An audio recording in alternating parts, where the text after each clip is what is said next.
உலகத்திலேயே 5 பழமையான மொழி எபிரேயம், கிரேக்கம், தமிழ், சீன மொழி. இந்த மொழிகள் தான் இருக்கு. தமிழ் வந்து இயற்கையான மொழின்னு சொல்லுவாங்க. ஏன்னா மழை பெய்யும் போதும் இரட்டை கிழவின்னு சொல்லுவாங்க. மழை சட சடன் பெய்யும், காத்து சுழி சுழின்னு அடிக்கும் அப்படின்னுவாங்க.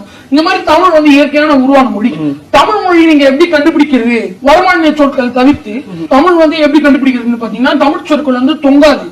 எப்பவுமே வந்து கரெக்டா முடியும், விகுதியில தான் முடியும். தமிழ் சொற்கள் வந்து வளையாது நெளியாதுன்னு அந்த மாதிரி தமிழ் வந்து ஒரு அருமையான மொழி. தமிழ் பிரிச்சு பாத்தீங்கன்னா அருமையான பொருள் தரும். தமிழ் எப்பவுமே தொங்காது, விகுதியில முடியும். அந்த மாதிரி முடியும். சோ இவ்வளவு விஷயங்கள் பேசுறீங்க இல்லையா, அதுக்கு இது எடுத்துக்காட்ட தமிழ் வார்த்தைகள் சொல்ல முடியுமா உங்களால? கதிர், ஈசன். கதிர் ஈசன், கதிர்னா சூரிய ஒளி, ஈசன்னா இறைவன். அதே மாதிரி அலை பேசினுவாங்க. அலை வந்து ஒரு இடத்துக்கு போய் அவங்க பேசுறது நம்மளுக்கும், நம்ம பேசுறது அவங்களுக்கும் குடுக்கறதுதான் அலை பேசி அப்படின்னு சொல்றோம். இன்னொன்னு மாட்டு வண்டினும்.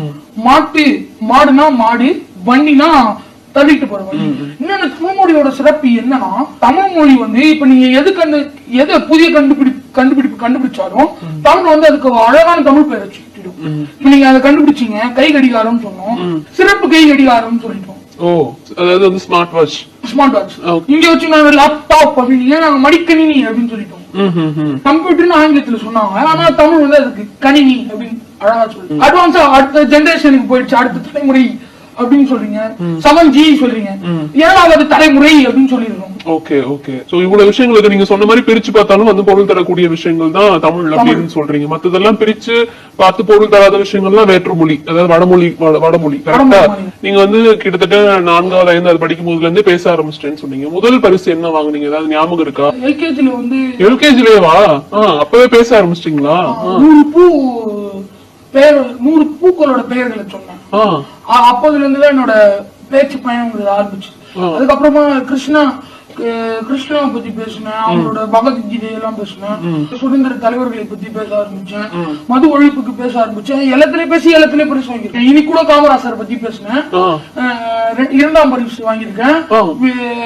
14ஆம் தேதியும் 13ஆம் தேதியும் விருதுநகருக்கு போனேன். ஓகே. இன்னைக்கு காம்படிஷன்ல கலந்துட்டு தான் இங்க வரீங்களா? வசனங்கள் ஏதாவது ஞாபகம் இருக்கா? தீ பறக்கிற மாதிரி வசனங்கள் எல்லாம் பேசி இருந்திருப்பீங்க காமராஜர் பத்தி. என்ன ஏதாவது ஞாபகம் இருந்தா இங்க சொல்லலாமே. தோன்றின் புகழோடு தோன்றுக அக்திலார் தோன்றலின் தோன்றாமை நன்றி என்று கூறியுள்ளார் எனது ஐயன் வள்ளுவன் என்ற குரலுக்கேற்ப வாழ்ந்து மறைந்த கருப்பு தங்கும் கர்ம வீரர் காமராசரை பற்றி உங்கள் செவிகளுக்கு உணவூட்ட வந்துள்ள தமிழ் மறவன் மசே ஸ்டாலின் பாரதியின் அன்பு வணக்கங்கள். நான் பெரம்பூர் தொன்போஸ்கோ மேல்நிலைப் பள்ளியில் 9ஆம் வகுப்பு பயின்று வருகின்றேன். மனிதர்கள் தம்மைத்தானே தரம் தாழ்த்திக் கொள்வது 3 விடயங்களில் மட்டும்தான்: கல்வி, நிறம், செல்வம் ஆகிய எதுவுமே இல்லாமல் வென்று காட்டியவர் கருப்பு தங்கம் கர்ம வீரர் காமராசர். பரவாயில்ல, பயங்கரமா இருக்கு. இதெல்லாம் எப்படி நீங்க ப்ரிப்பேர் பண்றீங்க? வீட்டுல அப்பா வந்து பண்ணி தருவாங்களா, நீங்களே பண்ணிடுறீங்களா? படிப்பேன், மாடுலேஷன் பண்ணுவேன், அப்பா கிட்ட சொல்லுவேன். அவர் வந்து டைப் அடிச்சுட்டு வருவாரு. அவரும் நிறைய சேர்ப்பாரு.